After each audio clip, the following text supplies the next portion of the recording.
ancient architecture. It was believed to be the largest building ever erected, a tower so high it may have reached heaven itself. But the people who built it defied God. God saw what was happening. This was an evil plan. It was not going to benefit society in the long run. So according to Scripture, God intervened. People started to speak different languages. They started to argue with each other. And the disunity caused them eventually to disperse, and the tower came crumbling down. It was called the Tower of Babel, and some believe it really existed. Today, the world's tallest building, the Burj Dubai, is over 2,000 feet high. But what if science could show that the Tower of Babel could have been even taller? The Tower of Babel was just like one of the skyscrapers that we have today in our cities. You know, often the top of it is covered by cloud. They said it's so large it reaches heaven. What? Come, let us build ourselves a city with a tower that reaches to the heavens. So large it reaches Modern heaven. historians and archaeologists believe this story to be an exaggeration. No But shit. what if science could prove that the ancients really did have the technology to build such huge constructions? The key is to test ancient materials and architectural techniques to show their limit. Using information directly from the pages of the Bible itself, researchers will use modern science to calculate how high the ancient engineers really could have built. The story says that when they came to build the tower, I like his lips. they used the His lips is fucking great. He got crust in his nose. This guy knows what he's talking about. brick. So how tall could an ancient brick building have been? If one wanted to figure out how tall a building you could build with a brittle material like bricks, you can get a rough idea of this by calculating the weight of one brick and then figuring out how many bricks you could pile on before it starts cracking unacceptably and falls apart, so your foundation starts crumbling. So the first step in this investigation is to reproduce an ancient brick. Lynn Hobbs is a professor of materials science at the Massachusetts Institute of Technology. He is making a sun-baked brick out of clay, using the same technique as 3,000 years ago. Straw and sand are added, which binds the clay together, strengthening the resulting brick. The next stage is to dry it out. And the easiest way to dry it out is just leave it in the sun. And then the brick gets hard. To calculate the maximum height of a building made up entirely of these sun-baked bricks, you need to find out the strength of a single brick. To do this, Professor Hobbs is using an Instrom machine. This crushes the brick in a steel press until it breaks. The maximum load that this brick sustained was 800 pounds, and that's over 2 square inches. This is the crushing weight that a single brick can withstand vertically. So that means that a brick laid down could take 800 times 5, or 4,000 pounds. Each brick weighs 1 pound, so they can be piled 4,000 bricks high. So if we have 4,000 bricks, each 1.25 inches high, that equals 500 feet. A 500-foot structure is as tall as the Washington Monument. But archaeological evidence suggests that the Tower of Babel could have been even taller.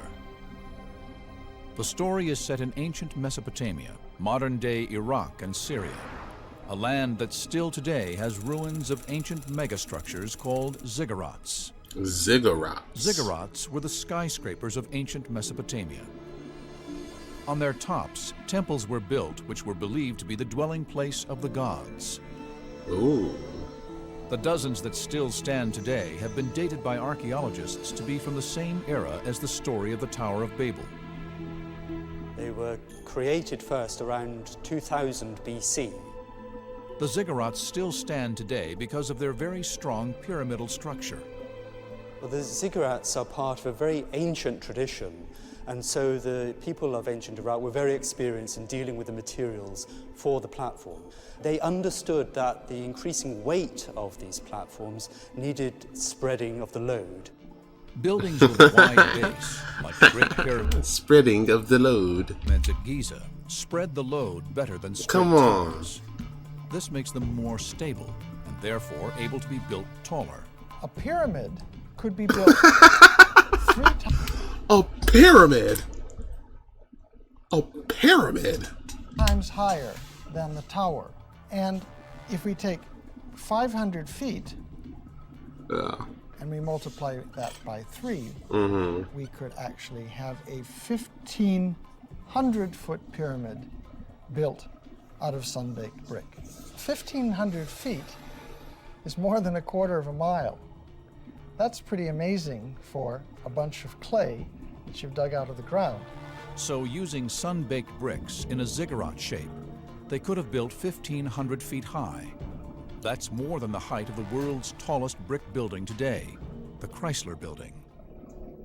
But amazingly, the Tower of Babel could have been even taller. There was a new and revolutionary technology so important, it is even mentioned in the pages of the Bible itself. They said to each other, "Come, let's make bricks and bake them thoroughly." That treatment of burning the brick changes its properties quite drastically. It makes it much stronger. Firing the brick at 1,500 degrees Fahrenheit for 24 hours, like the Mesopotamians would have done, causes the clay particles to stick together. This results in a more consolidated and stronger material. But just how much stronger, and therefore how much higher, could the Tower of Babel have been, using this new technology of fired brick? The sun-baked brick failed with 800 pounds of weight. The fired brick should be much stronger. We already have 1,000 pounds on the brick, much more than we had on the sun-dried brick. You can see it's starting to crack at about 2,000 pounds. Now we're up to 5,000. That's crazy. Almost 6,000 pounds. Damn. On top. Oh. There we go. As Oh. you can see, it almost exploded. At 6,000 pounds, this means the fired brick is 7.5 times stronger than the sun-baked brick. Professor Hobbs is using these new results in the same calculation to find out just how high the ancient Mesopotamians could have built. That's 2 miles. 2 miles. Using fired brick, we could build a pyramid 2 miles high, well up into the heavens. Astonishingly, this is nearly 5 times higher than the world's tallest building today. So in theory, it is possible that the ancient Mesopotamians really could build into the heavens, so high they would actually have suffered altitude sickness. But in practice, could they really have had the resources to do so? Even though theoretically we could have a 2-mile high ziggurat, it would have been impractical because the fired brick consumes so much energy to produce. We understand the story of the Tower of Babel to have actually happened. Just look at any skyscraper in a metropolis and you'll see great towers reaching up to the heavens. Can modern analysis of biblical text What the fuck was his point? What's his point? Like, what was his point? That dude just had no point at all. also shed new light on one of the most famous stories ever told, that of the shepherd boy David, who single-handedly killed the giant Goliath and revealed the weapon and technique deadly enough to bring down a giant in a single blow. It is one of the most famous underdog stories ever told. An attacking force armed with technologically superior weapons is led by a giant warrior, feared by all. He is brought down by just a stone, hurled by a boy named David. With a sling and a stone, David smote the Philistine giant.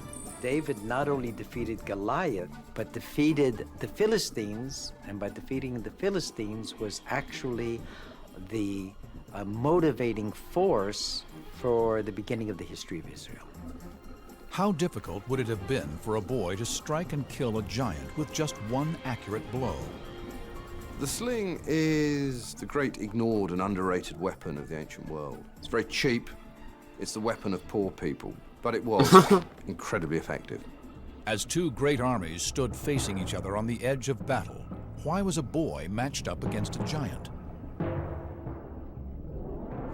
It was the 11th century BC, and the people of Israel were confronted by their enemies, the Philistines. The Philistines came from the area of the Aegean Islands, equipped with the most modern technological weapons against a very small, minor nation. The Philistines' champion, Goliath, was covered in an armor of bronze. He had a tremendous amount of armor, which when we actually weigh by the that which is mentioned in the Bible will come close to 125 pounds. So you see this unbelievably large, monstrous creature. When Goliath offered to settle the battle by a single combat, David stepped forward. But David was not just any boy. He would become King David. After Jesus, his is the most complete biography in the Bible. I think that David had a plan because, as he mentions to Saul, I can handle Goliath just as I've handled the bears and the wolves that attacked my flock. My flock now is the Israelite army. My weapon is the slingshot. There is the wolf and the bear.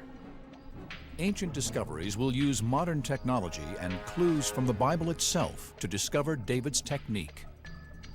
First, we must find the perfect sling for one-to-one combat. The most advanced sling of ancient times was one that was adapted for extra power. This device I'm holding is called a staff sling, which is basically a sling which is attached to a long pole. This pole gives the slinger a greater reach and therefore greater power in every throw, which made it a favorite for heavier projectiles, like primitive bombs used like mortars on ancient battlefields. But would this have been the best sling for David to have used against Goliath? I think the idea that David could have used a staff sling is fairly unlikely. This isn't a particularly accurate weapon. The way I like to think of this is that the highly trained hand sling throwers were more like a modern-day sniper in that they were highly skilled, highly trained, and they could send a very small projectile with amazing accuracy. So David needed a hand sling. The kind of slings that are used in the Near East throughout the late Bronze Age are made pretty much like this. It's braided out of hemp. This is the sort of projectile that was used in Judea, in Israel. You're looking for a very specific size and shape. A nice smooth oval shape. This improves the aerodynamic nature of the projectile, maximizing accuracy. You need a certain amount of weight to get the projectile to stay in the pouch of the sling happily. If it's too light, it will just fall out as you swing the sling back. If it's too heavy, it won't go as fast when you shoot it. So between those parameters is the ideal sling stone. He chose 5 smooth stones from the stream, and with his sling in his hand, approached the Philistine. Now we have a sling and a stone like the one David himself would have held. We can test this weapon's capabilities.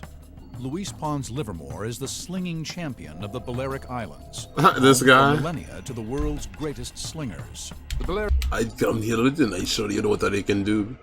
Islands get this reputation of being Look at my penis in my black short. the best slingers in the ancient world. They get an inherited expertise in using the sling. Luis has traveled to the Holy Land to test the destructive power of a replica Iron Age woolen sling and stone. He is investigating the exact technique David himself would have used to bring down Goliath. The sling is like an extension of the arm. It has 3 sections. One ring is here, and then there's the middle part where the stone goes. It ends in a knot here. You put your middle finger in here, and you hold it in a pinch, not a grip. The stone is put in the top part of it. You simply spin it 3 times, stretch your arm, and open your hand. The snap heard from a sling is a sonic boom. So much power is released that the end of the sling actually breaks the sound barrier. Luis has erected a 9... They're trying to make this sound so badass. It actually breaks the sound barrier. You couldn't believe how fast this guy can throw a fucking rock. ...foot Goliath target, whose forehead is represented by a load cell, a device that measures impact. And the whole point is, can a dude that's like 5'4" take down a guy that's like 6'8", 280 pounds of pure muscle with a rock straight to the brain at like 100 miles per hour? Yes. It is only What is 4.6 square inches in area, equivalent to the region of Goliath's forehead Yes. that was not protected by armor. Can a man shoot another man with a tiny pistol and kill him even though the man is bigger? Yes. The device will tell Luis just how much force would have hit Goliath's skull. So for a missile the size and shape of a sling bullet, how much force needs to be exerted in order to kill? If we're talking about how much force that is necessary to kill somebody by an impact to the brain, anything over 3,000 newtons spread over an area of 30 millimeters squared is enough to kill a human being. A shockwave goes through the brain and causes the brain to strike the inside of the brain case, irreversibly damaging the brain tissue to such an extent that it couldn't work again. 3,000 newtons, or 3 kilonewtons, is equivalent to the force necessary to smash a concrete block in half. Luis readies his sling for the test. The target is tiny, equivalent to the only area of Goliath's forehead that was not protected by armor. Do it, dude. Launch. Launch.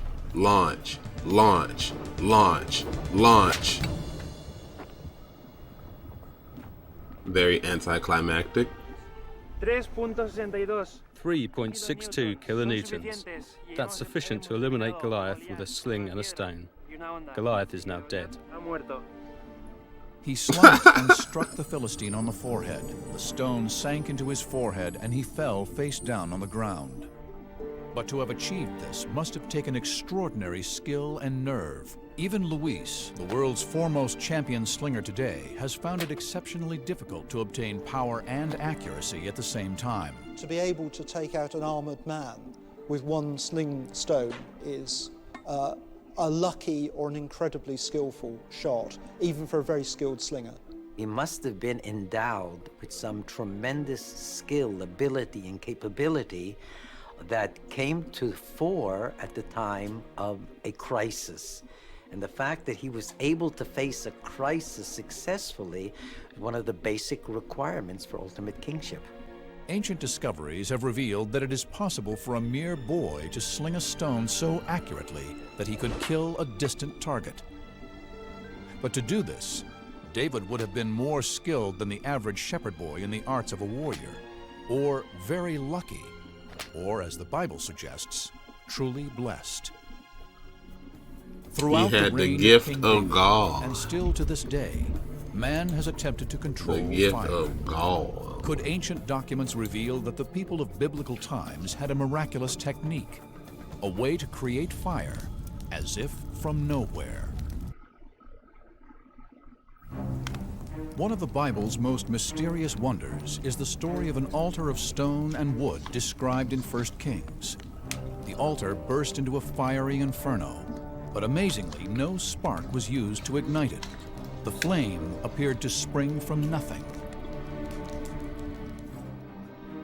Analysis of accounts by some of the greatest historians of the ancient world could shed new light on this biblical puzzle. They describe a mysterious man-made chemical that would burst into flame without the need for sparks or embers. It was called automatic fire. Automatic fire, as it sounds, is fire that seems to spontaneously ignite. I think of a lot of this is mysterious, supernatural, that there are magical powers at work. Ancient discoveries are investigating the secrets of automatic fire.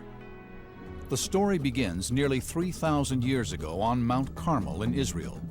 According to the Bible, The Israelites had been rejecting Jehovah and worshiping Baal, the god of rain.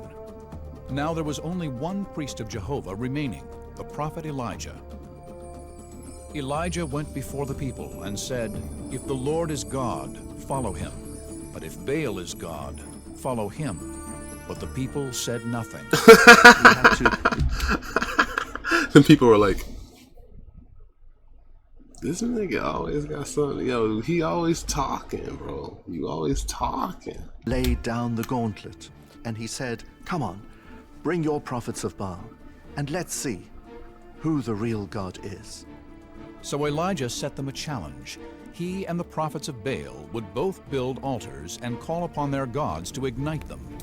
He told the prophets of Baal, "You build your altar, offer whatever prayers you want," and that's exactly what they did, without any response. The prophets of Baal failed. No fire appeared. Now it was Elijah's turn. He built an altar out of wood. He got the people to dig a furrow going around, to fill it with water. Fill 4 large jars with water and pour it on the offering and on the wood. Do it again, he said.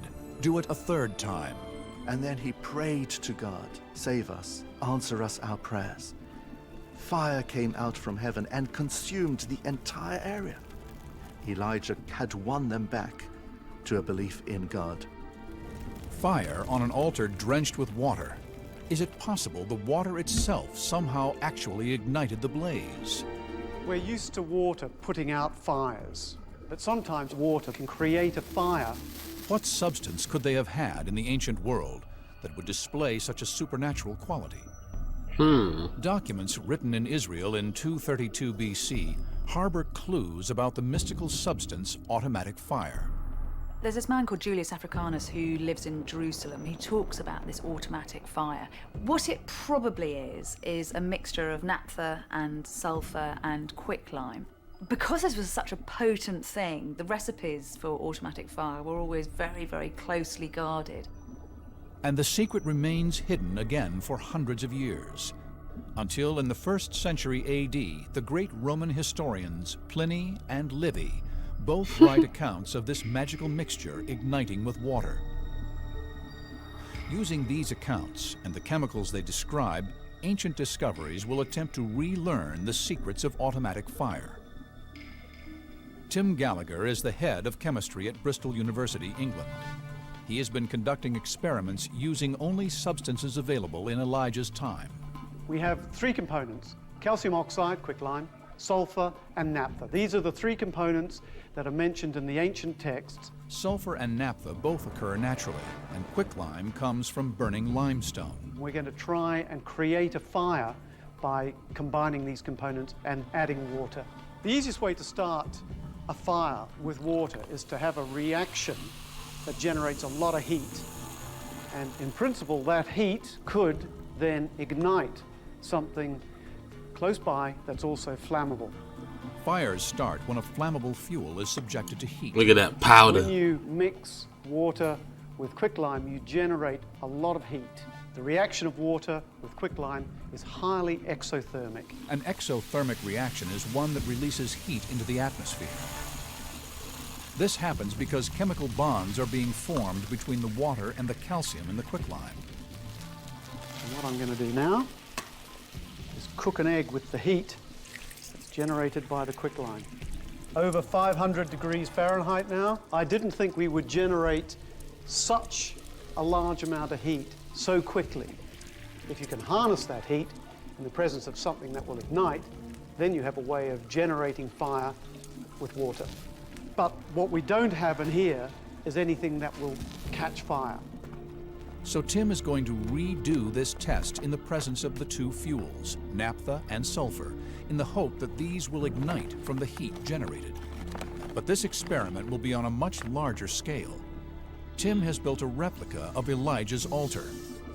So the altar is comprised of 12 large stones, which represented the 12 tribes of Israel. We've added all the quicklime into our little trench. Here we have pieces of rock sulfur. And then the last thing that we'll do, which is the last thing that Elijah did, Elijah poured 12 barrels of water onto his altar. We think that some of that water was naphtha. Naphtha looks just like water, pours just like water, and then we're going to try and ignite that with the heat we generate by adding water to quicklime. So all these dudes in the Bible were just tricksters, magicians. These was like Penn and Teller ass dudes. Like, watch what I can do. This is the Lord. Now give me your girl's pussy. Let me eat your ass. And like stuff like that. I don't know. The quicklime and water need to raise the ambient temperature past 449 degrees Fahrenheit in order to ignite the sulfur. Once the sulfur is alight, the naphtha and the altar should burst into flame. In Tim's earlier laboratory test, the quicklime reaction reached 527 degrees Fahrenheit. So in theory, this experiment should succeed. But in practice, it hasn't been tried for thousands of years.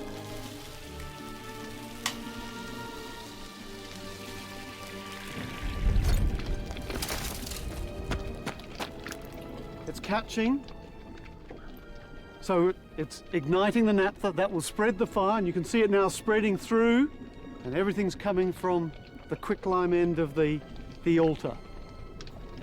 So you can see now the fire is really beginning to build up. It doesn't prove that this is how Elijah created the fire. What it says is this is a possible way that you could have created the fire. The ancients knew about quicklime, they knew about the reaction between quicklime and water, they had naphtha available to them. So certainly this remains a possibility as a way that one could utilize that chemistry knowledge to create a fire using water. People thousands of years ago had an advanced understanding of substances and their reactions. But how they used this knowledge and how much secret wisdom remains lost to science will never be known.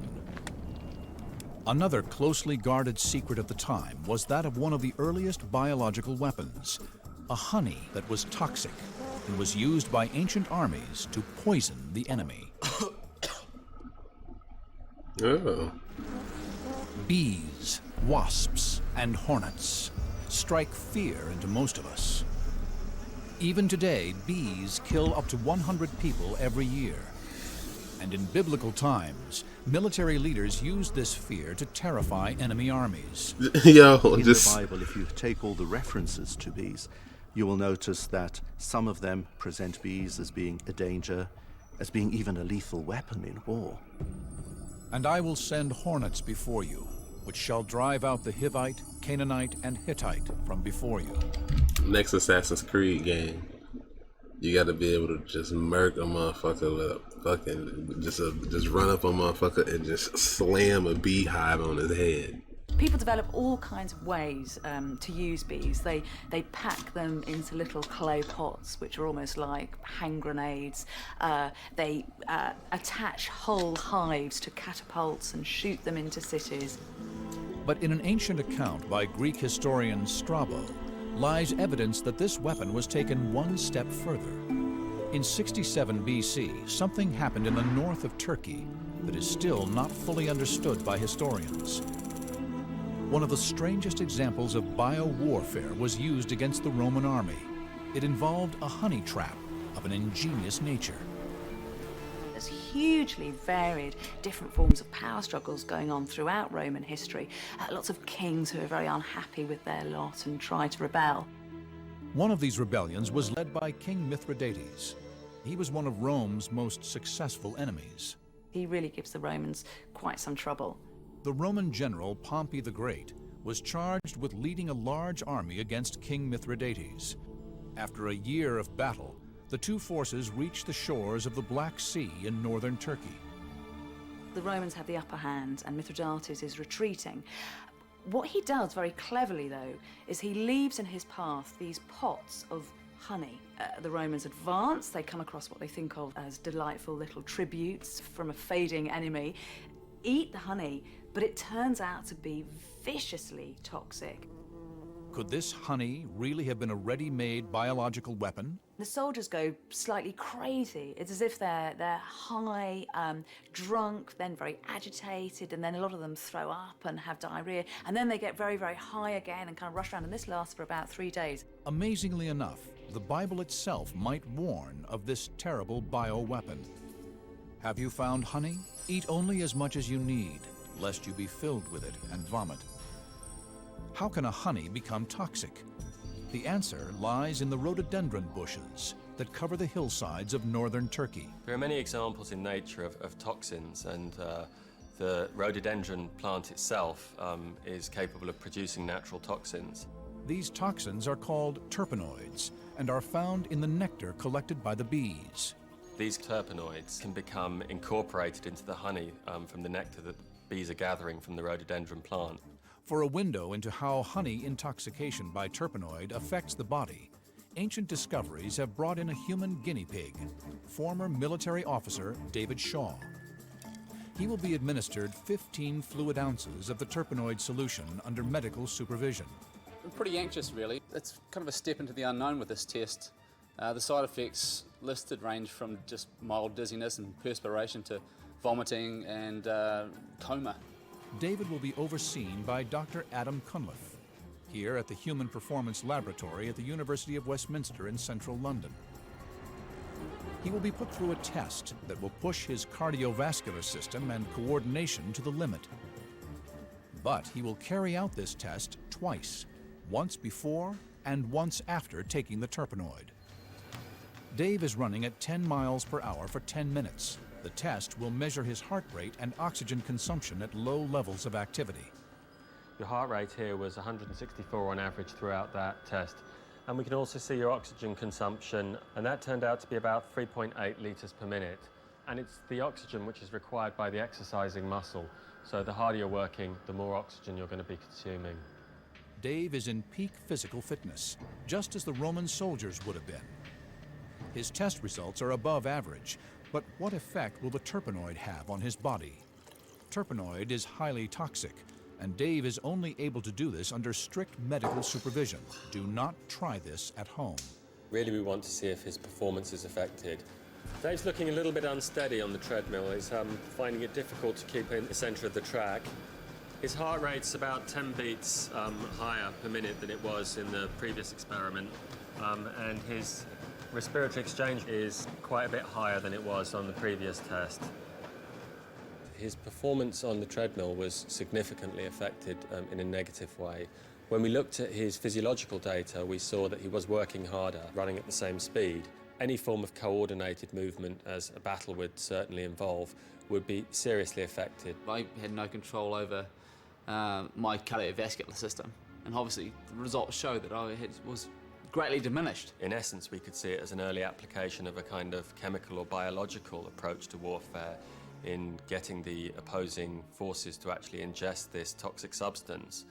You could see it almost as a form of culinary Trojan horse. So the results suggest that toxic honey would work by confusing coordination and accelerating fatigue.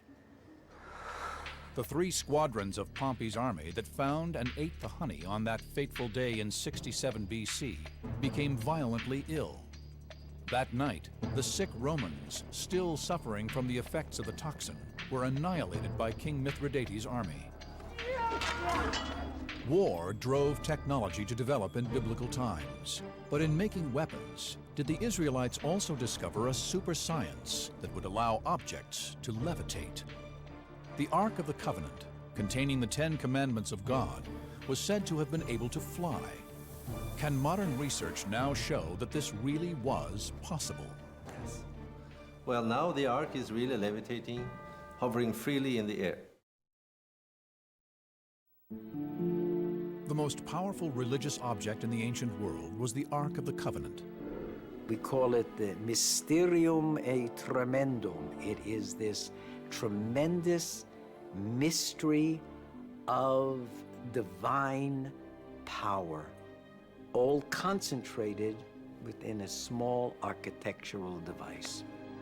It was said to be able to levitate, to bear its own weight in thin air. It was there, moving by itself, supporting those who were carrying it. Could this phenomena have been divine power, or is there another explanation?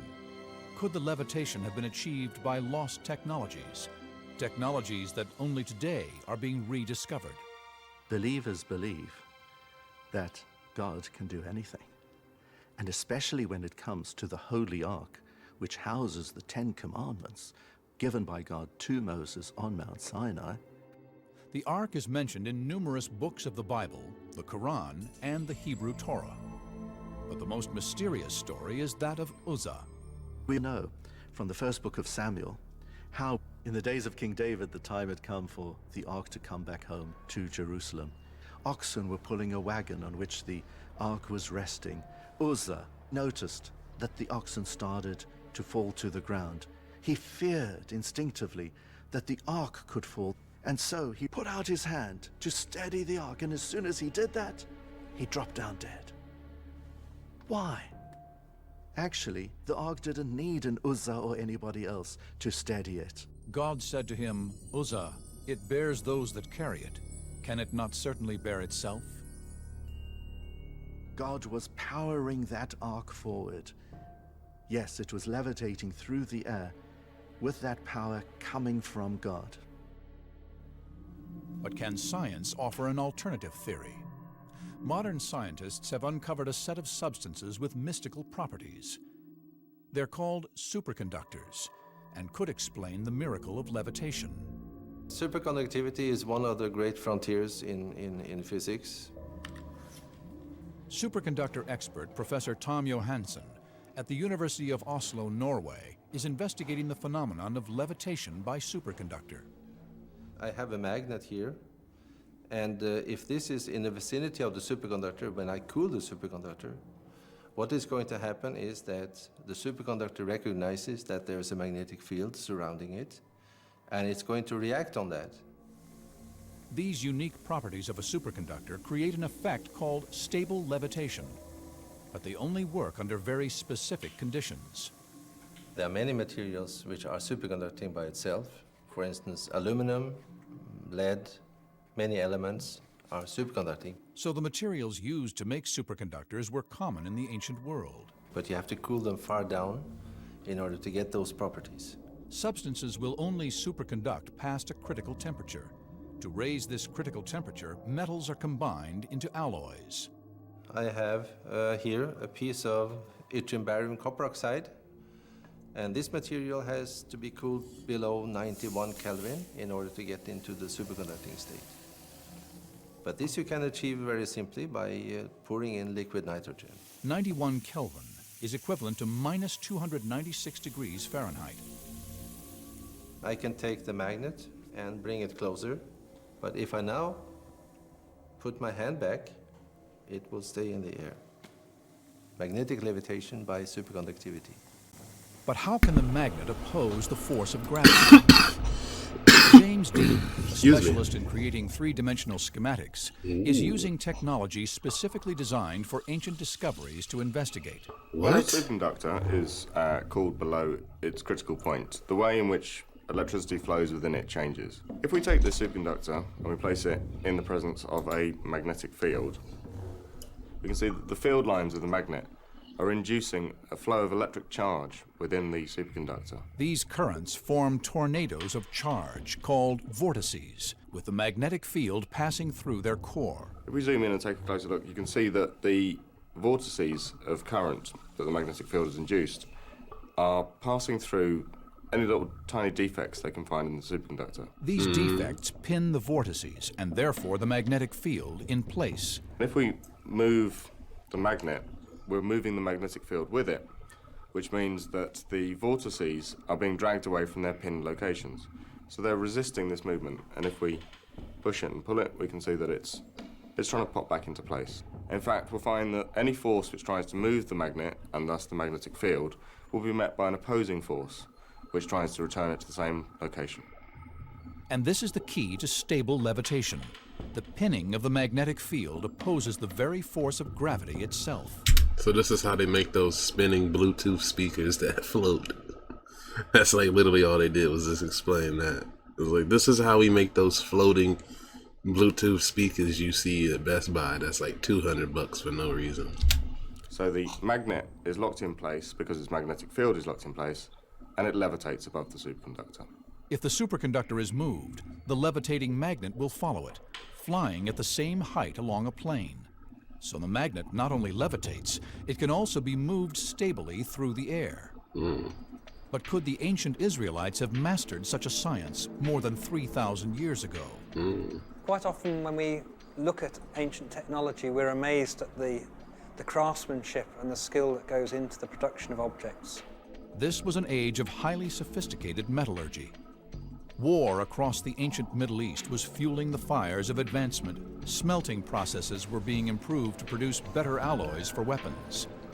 While making these alloys, could the ancient Israelites have discovered this super science? If this were the case, it would not be the first lost technology puzzling historians. Quite recently we were looking at Bronze Age spearheads, and they're amazingly fine castings, and we were trying to find a modern foundry that could replicate these. They all had great problems in achieving anything near the quality that the ancient metalworkers could do. Was the Ark of the Covenant also levitated by a lost technology? Ancient discoveries will put this to the test. Tom has built a model of the Ark and will push stable levitation to its limits. To levitate this Ark is quite a challenge because it is a large object and it's heavy, and that I've never done before. At the bottom plate, I have attached 4 very strong magnets which are going to interact with the superconductors that you are seeing here. And I have put a spacer in between, so I have a gap between the Ark and the superconductor when I will cool them down.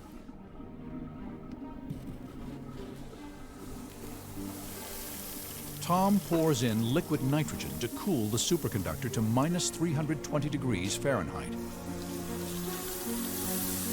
For the experiment to be successful, the 4 supporting blocks must be removed one by one until the Ark's weight is supported only by the superconductors.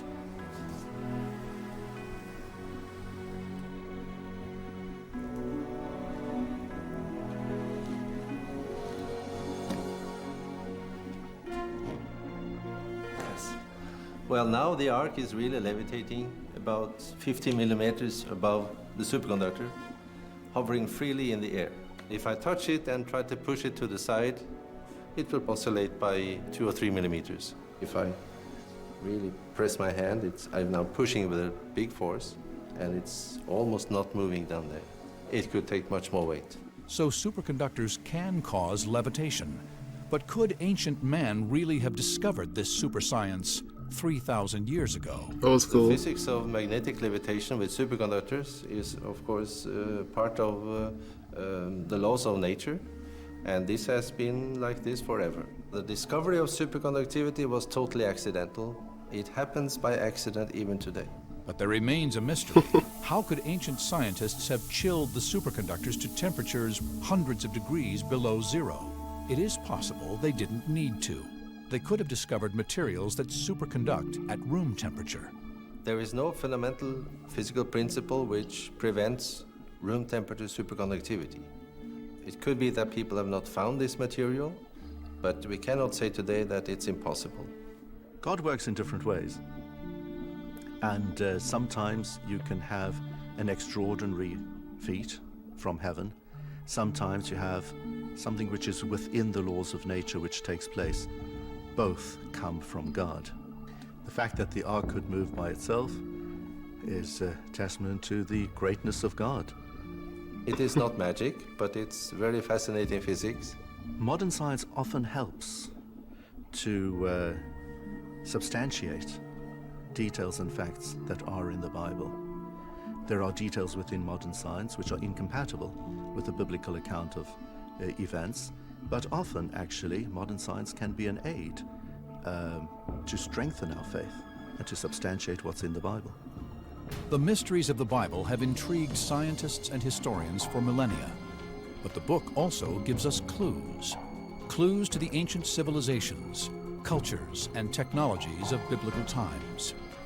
Modern scholars have used this evidence to advance our knowledge of history, to show that ancient man had mastered chemistry, metallurgy, and even biological weaponry, and had the technology to build into the heavens. Today, the modern world uses technology to bring an ancient world to life and reveals the lost science of the Bible. Interesting, interesting. That was a good one.